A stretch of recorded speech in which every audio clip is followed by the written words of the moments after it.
knitters, I'm Mary Annarella of Lyrical Knits with a quick tutorial for how to knit one under the loose strands.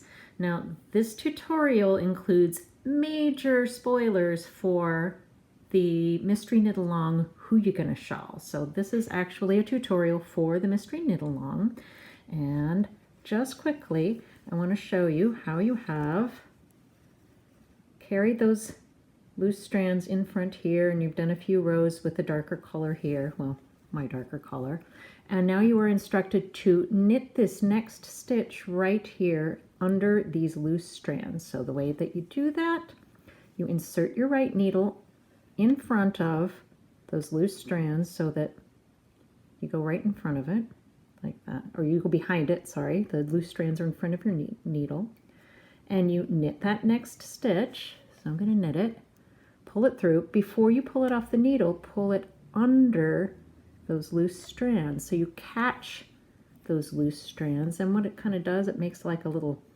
bat-like cool little scoop there. So then I knit 5. 1, 2, 3, 4, 5. And notice this next stitch that we're going to knit and catch under the loose strands is right in the middle of these 5 stitches that these loose strands are carried in front of. So I'm going to take my right needle, go underneath the front of the loose strands so that my needle is between the loose strands and the right side of my fabric. Knit that stitch and pull the loop from underneath it, and then release it all from the needle. Just like that. Really cool, fun stitch to do.